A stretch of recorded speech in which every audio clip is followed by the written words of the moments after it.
Welcome to Peaking to Success, the podcast that delves deep into our guest success stories, the highs, the lows, the lessons learned, and if there's any exciting future plans lined up.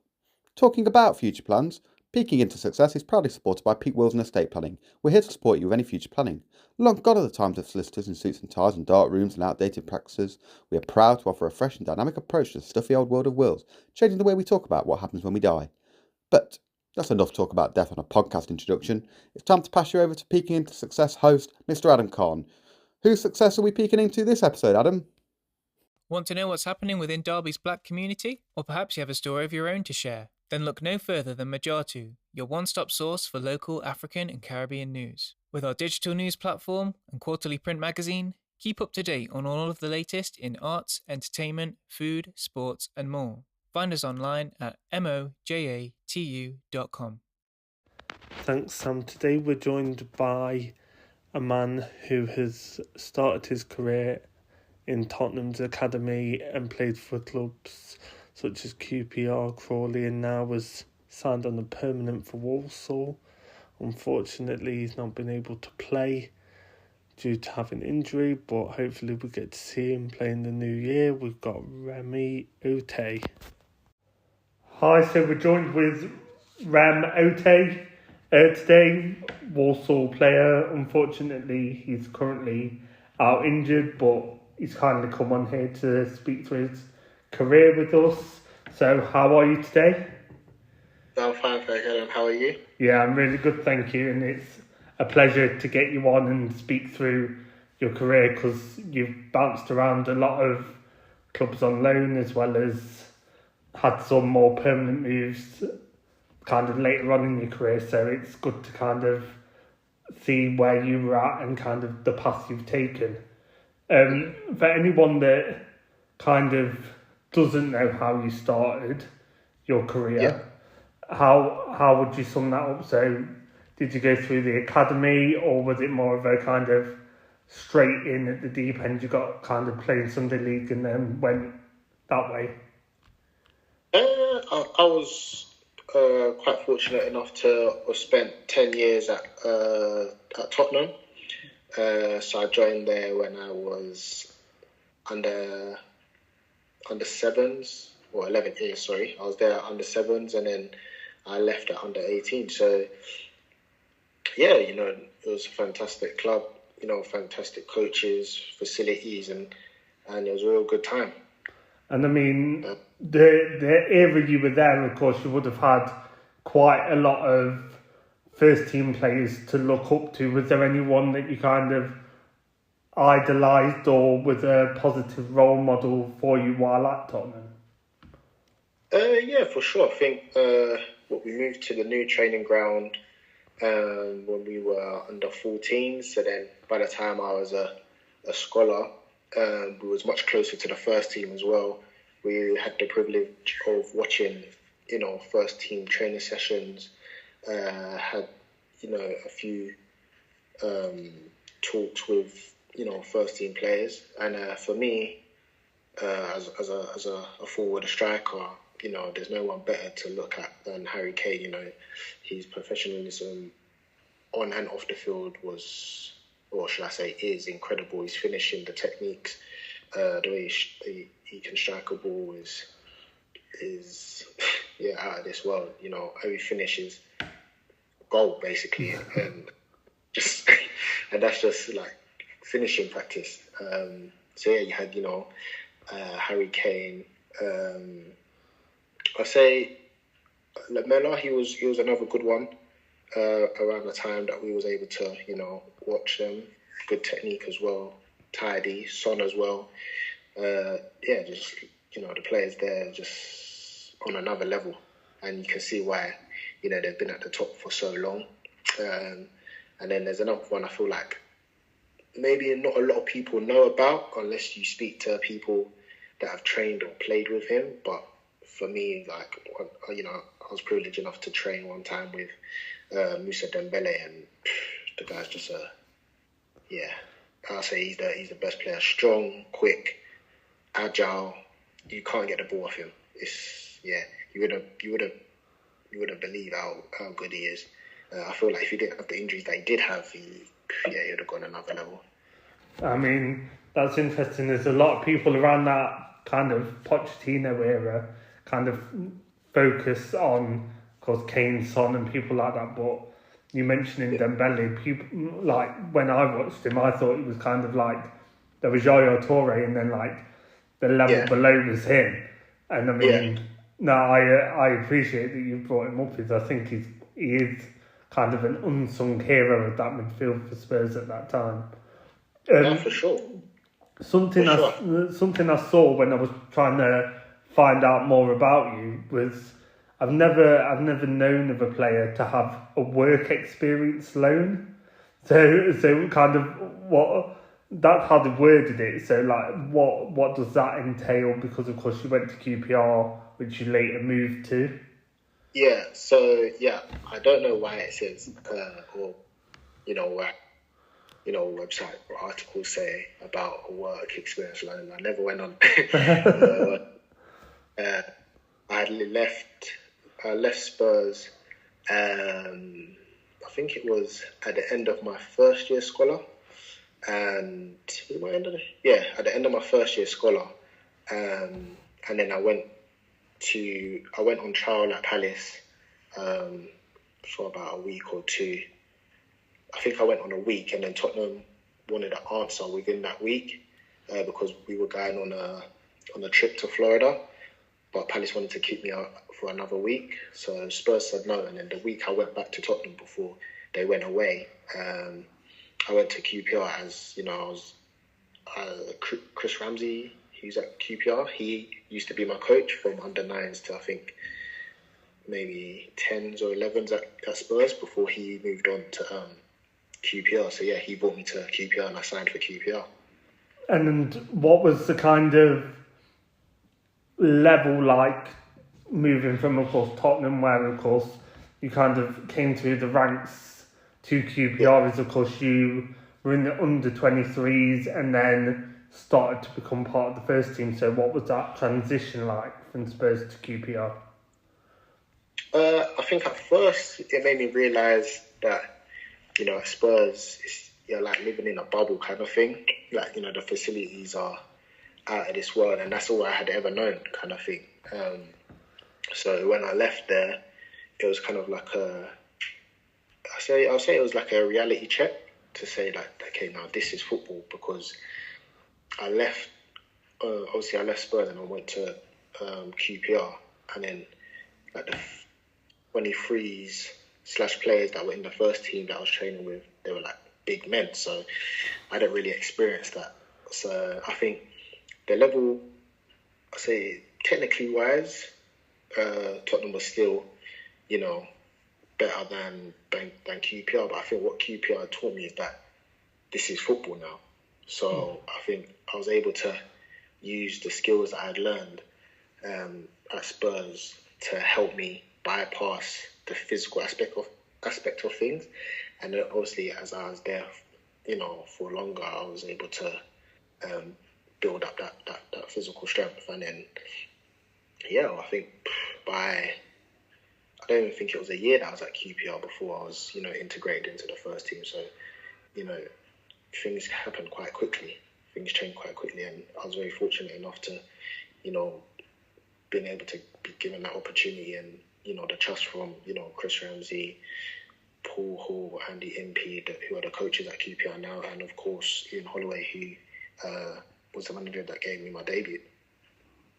So when you're ticking along at QPR nicely, what kind of opened the door to, of course, the loan moves? Is from 2019, of course, you then went through from 2019 to 2021 with 4 loan moves. So was that kind of you trying to chase game time, or is it kind of QPR had this kind of revolving door of quite a lot of managers around that time? So was it kind of you not being in certain managers' plans and then going on loan, coming back, and then thinking, I'll go on loan again because you're not in managers' plans? Kind of what was the process for you going on loan so many times in kind of a short period?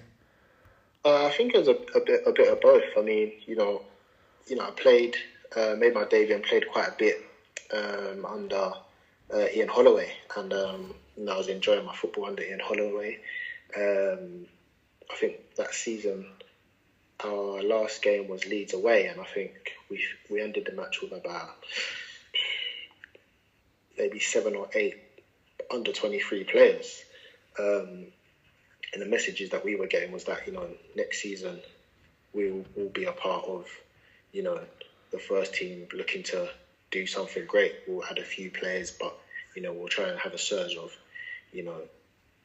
getting at the league with a young squad. Unfortunately, that didn't materialise, and Ian Holloway got sacked, and then, another manager came in, who was Steve McLaren, and then he had different ideas.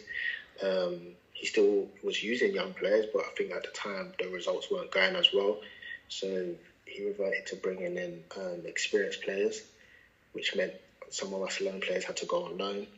And then again, at the end of that season, he left, and then Mark Warburton came in, and sometimes you just don't fit in the plans of certain managers, and that's just football. So I had to go out and get my games in, really.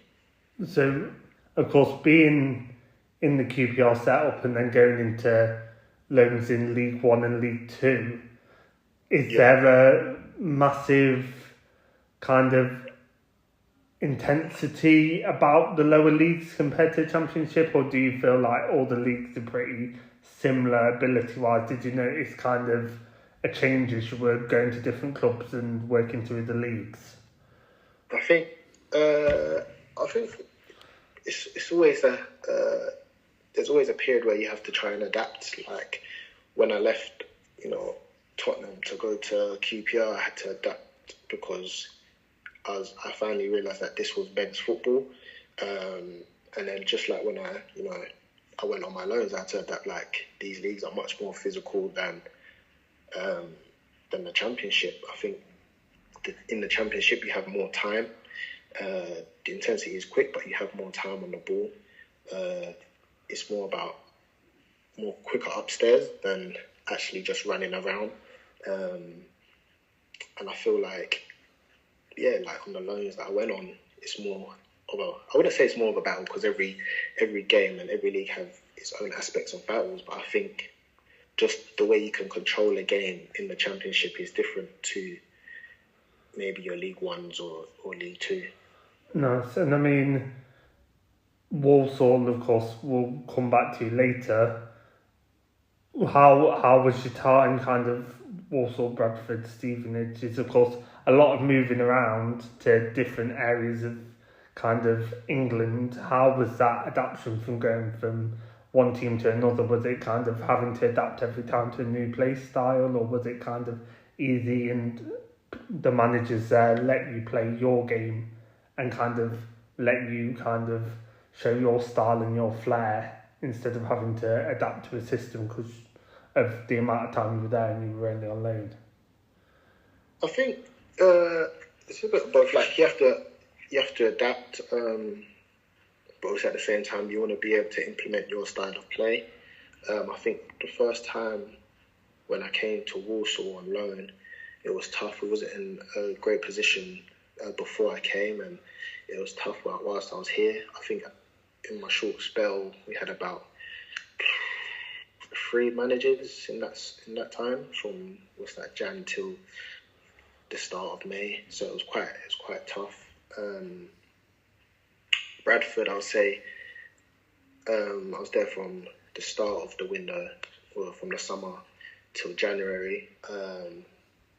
That I'll probably say I enjoyed the most. I had experienced players around me that played in my position, like James Vaughan, who used to play at Everton. I think he's the youngest goal scorer in the Premier League, so he was there that I could learn off. Clayton Donaldson, another experienced player that played for Brentford, and they were good guys as well. They were, they helped me along that journey. And I think at the time when I was playing with James Vaughan up front, and I think by playing with him, it allowed me to showcase myself and be able to play the game how I would like to play it. And yeah, I really enjoyed it. I got quite a few goals there and good performances. And then I think I came back. Yeah, I came back to QPR in January, and of course that was the COVID season as well. So that second half of the season was a bit stop-startish. And then I think the following year I went to Stevenage on loan, which was only for half the season. I was enjoying it there, but then some things happening, things happening in football. So then I came back and I went to Colchester, where at the time I didn't really want to go on loan as I felt I was moving around a bit too much.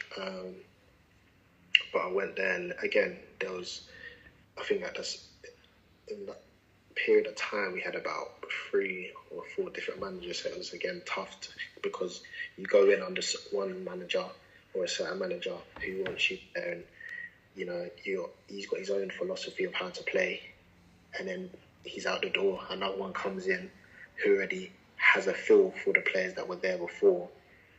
So you're just always you're always fighting to prove yourself, which football's all about. But I think at that time, where there was no, consistency under a manager, it was quite hard. It was quite tough, yeah.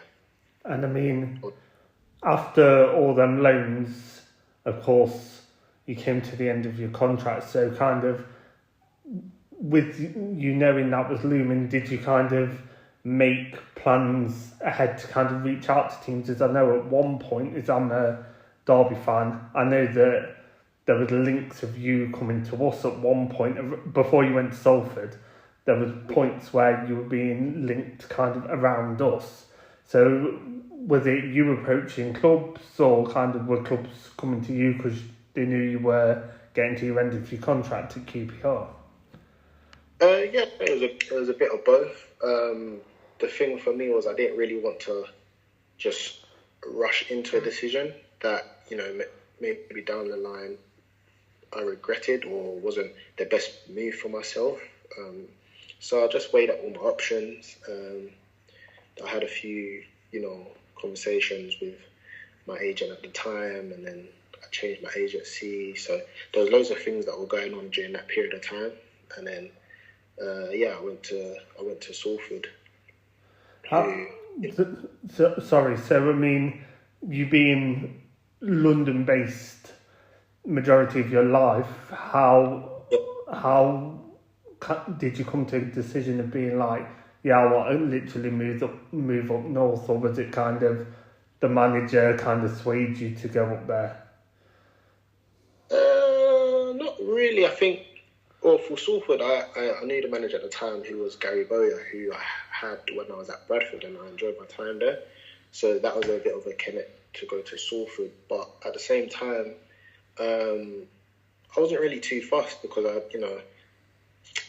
from when I was a scholar at QPR, I was living in Diggs, so that's away from my family. Then when I came to Walsall on loan, again by myself, Bradford by myself. So that kind of thinking didn't really come into my mind, as I think I'd grown from quite early. I had to grow up quite quickly, and at the same time I just try and adapt to wherever I am. No, that makes sense. And I mean, you spent a season there, of course, straight after that kind of year at Salford, you moved quite quickly on to Crawley Town. So was that a decision when they came in for you wanted to go, or kind of what was the decision to move on so quickly from Salford to Crawley? I think because when I was at Salford, I wasn't there for long. I signed a short-term deal, as I didn't join till I think the end of September. So when I joined Salford, it just felt like I was playing catch-up because I was never really fully fit. I had no pre-season. A month or 2 months had already passed. So I was just always trying to work to, get into the team. The team was settled at the time. It was quite tough to break in there. And then, the contract came to an end in January, and then Crawley came knocking. which isn't too far from where I'm from. And yeah, I can't say, I'll be honest, I enjoyed my time there a lot at Crawley. I was there for 18 months, and it was first season was really good. I picked up a little injury towards the end of the season, but I think I came back with a few games to go.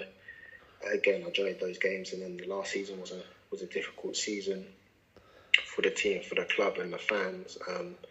But thankfully, we was able to all dig in together and stay in the league.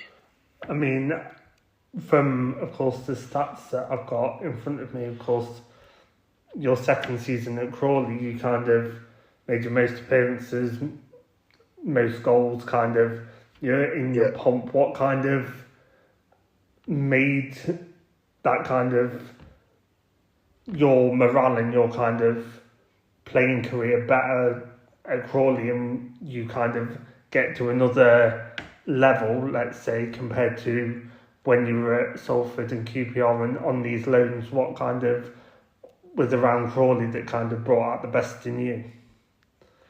I think in all honesty, just being, for one, it's just being settled, because I think apart from QPR, that's the only place I've been able to settle. Yeah. So I think that had a factor. And I think as well, even at last season, the start of the season was tough as I wasn't really involved, but I have to give credit to Dan Byfield, who, he worked with me, and he had a good feeling that, my best position in this league would probably be out wide. So, we worked on that, and as he said, I had lots of attributes that a winger has or should have, and just started playing off the left, and I enjoyed it. Squaring players up 1v1, driving at players, shooting, assisting, and I think by getting those consistent games in and being somewhere settled, I think it all came together, and it was a good season for myself. So I'm just looking to kick on, really. And then, of course, you finished that season where you've kicked on and you've made record number of appearances for yourself in the season and goals. Was that when Walsall came and approached you, or was it kind of you knew Walsall were interested, you've had the talks and thought, I want to go back there? What kind of drove you back to Walsall? I think it's a bit of both. I spoke with the gaffer, Matt Sadler, and me and the gaffer get on really well. He spoke about how he'd been keeping tabs on me from last season, and I feel like when you speak with a manager and they kind of know your game, it's like it shows like they've put in the work to kind of like, what's the word I'm looking for? I don't really know the word. They just put a lot of time in to get to know what kind of player you are on the pitch, and I think it also helped that Darren Byfield, he's now at Walsall as well, who was with me last season. Oh, right. So he knows me on and off the field, and I think he gave a good word for me as well, and it seems to, I think that probably what pushed it, and I'm just happy to be back and just looking to get back from injury and continue where I left from. Nice. And I mean, Walsall are doing well in League Two, and of course there's a couple of players. I know Isaac Hutchinson also was part of your kind of Crawley squad and kind of moved over to Walsall. So what's the kind of vision that you feel that's building at Walsall, and why kind of they're pushing on to try and get out of League Two into League One? Yeah, I know Hutch from my time at Crawley. We was there under John Youngs, and it was a good. At the time that season, it was a good season. We played a few games together and we linked up really well. So when Walsall came, obviously I knew Hutch already, which helped me to settle in, and we're hoping to be able to link up at Walsall and put on a performance and a show for the fans. But at Walsall, yes, the boys are good. We're all working hard. fighting for the manager. Well, our aim is to get promoted. We don't want to just be in the league making up the numbers. In the last couple of weeks, it's been tough. Results haven't gone our way. Performances haven't been the best. But we're all working hard and behind the manager. And I think that showed it Saturday gone, when we played Notts County away and got a good result, 1-2-1. So I think now we just have to try and push on and look up the table instead of behind us. Nice.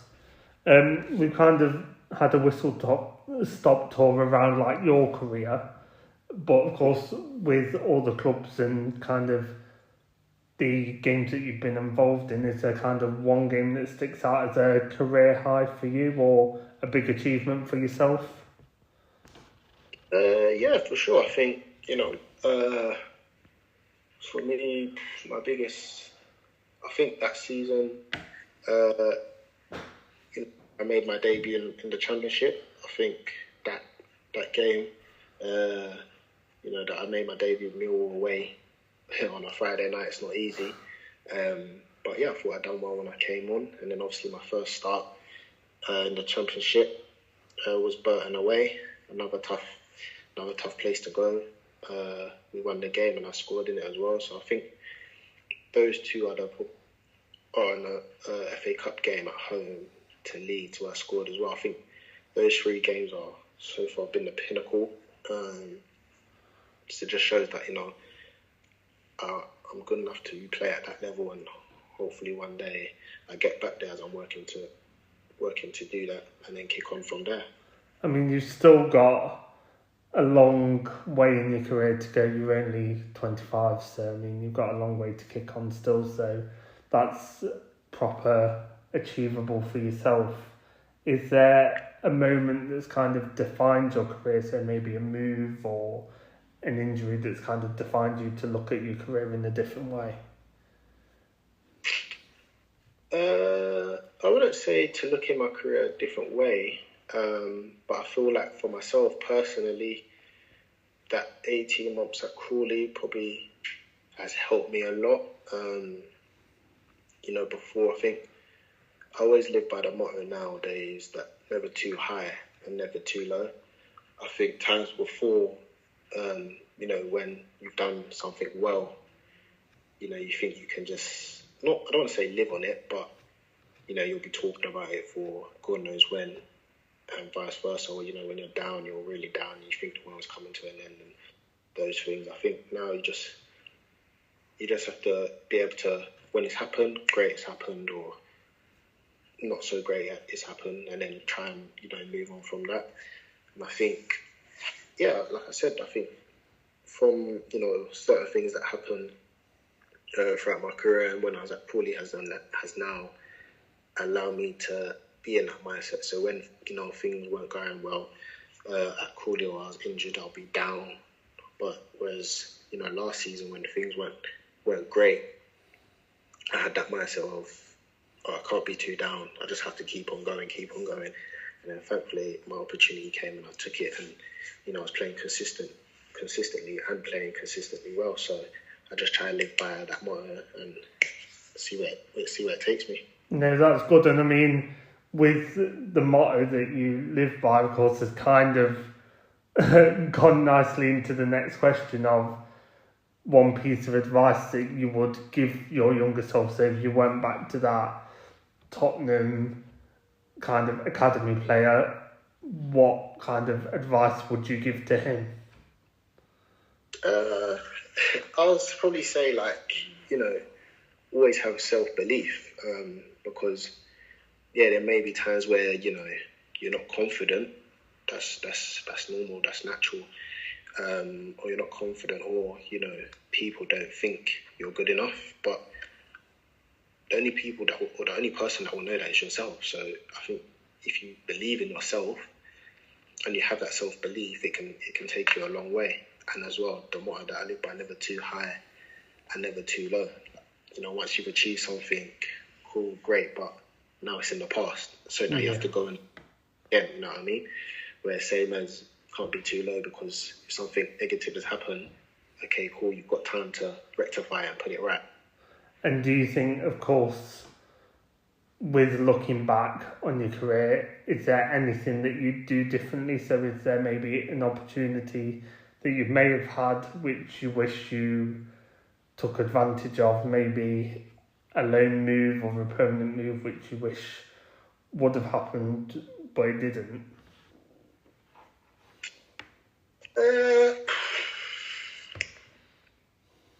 I wouldn't say regret, because all in hindsight now. So, with clubs that I could have gone to, who knows what could have gone there, and then it could have been worse off than what it is, and vice versa. So I don't really like to look at things and regret on things. I think, just learn from whether it's mistakes that you made or things that you should have taken up or you didn't take up, and go from there. So yeah, I wouldn't say there's no regrets. Football is hard. Not a lot of players, can say that they're professional footballers and have, had so many experiences that, you can have. But yeah, for me, I wouldn't say I have any regrets. It's just, trying to work hard to reach certain goals that you set yourself. Yeah, that's fair enough. And I mean, it's good that you wouldn't change anything. And I mean, you've got to where you have because of that. I mean, that's the perfect answer. People not wanting to change anything is, if people want to change too much, would be in the position here where I'm getting to talk to them about their career. So, no, I appreciate that. I'm going to quickly now ask you some quick fire questions. There's nothing that you're not going to be able to answer. It's all pretty straightforward, and I think that you'll know an answer. So my first one is, what's the best stadium that you played at? So one stadium that sticks out in your mind that you enjoyed it because of the atmosphere or just because you've had a good game there? Stadium. I would probably say the stadium. I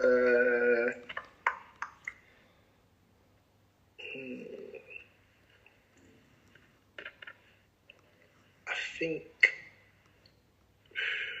stadium.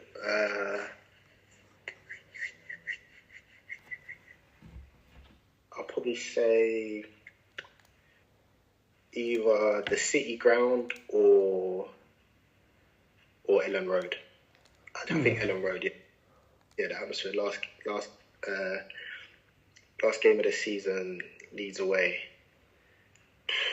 Yeah, the fans. Nice. Is there a dream stadium that you'd want to play at which you haven't yet played at? Say that again, sir? Sorry, is there you said your best stadium. Is there a dream stadium that you'd want to play at? Dream stadium. For me personally, it would be the Tottenham Hotspur Stadium. The new one? Yeah. Did you get a chance to play at White Hart Lane when it was around or not? Nah, I didn't, No. Nah. The next question is the best player you've come up against, so maybe because you're a forward, the best kind of defender that you've come against or the hardest to play against? Defender. Hardest defender. I think for me, the hardest defender would probably be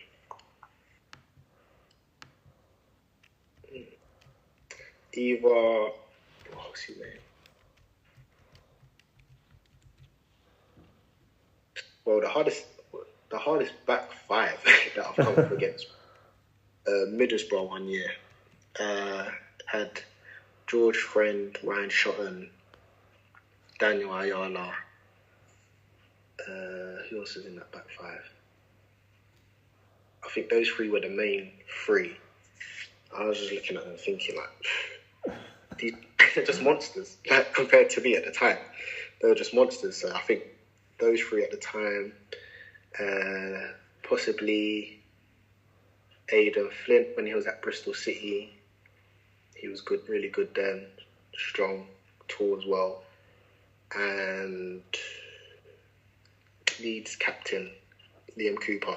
Oh, yeah. So basically, experienced defenders that would literally run into you and literally like break a brick wall to try and win the ball back. That kind of defender. Yeah. The next one is the best piece, or if you collect football memorabilia that you currently own. So if it's a shirt from your debut, or kind of if you swap shirts, something like that. Is there something you collected which you kind of cherish? Yeah, I've got my my shirt from when I made my debut. That was a special one for me. I've got that one. I have Eberechi Eze's shirt as well, from when he was at QPR. Yeah. My 10 shirt, yeah, that season as well. He was on flames, and such a player, but at the same time, as a person, he's so humble and always has time for everybody as well. So I'll say, yeah, that shirt for me. Nice. And finally, I've got one last question. Is if you could sum up yourself with one song, so maybe the lyrics or kind of the mood that it makes you feel, what song would you choose that would sum you up perfectly? Song? Yeah. Song?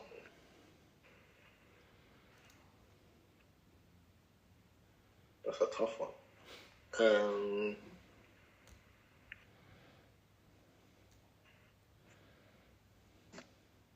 Put me out with this one. I'm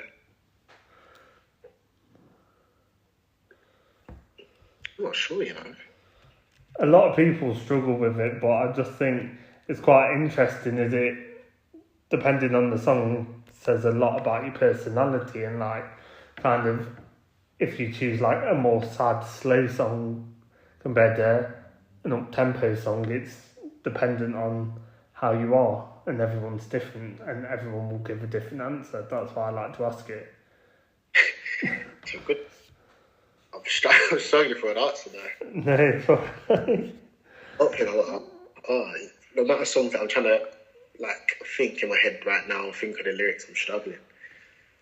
Yeah,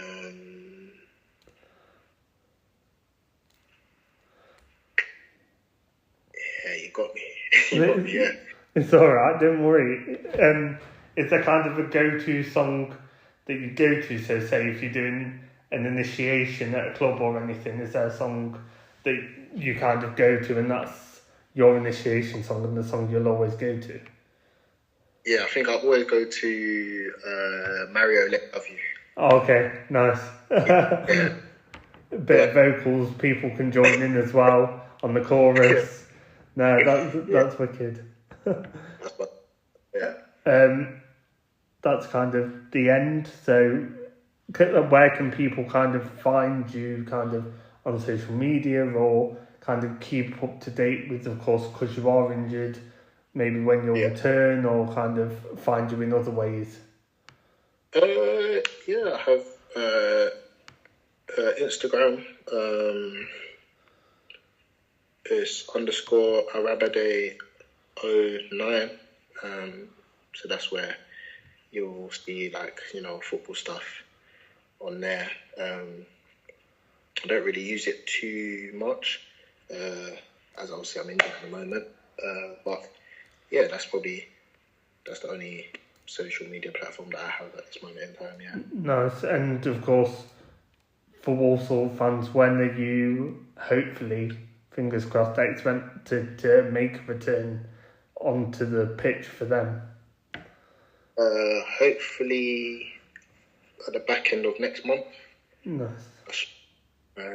So yeah, just looking forward to getting back out. It's been a strange injury, and been an injury for too long. So I just can't wait to get back out there and, you know, put on a show for everybody and, you know, help the boy well.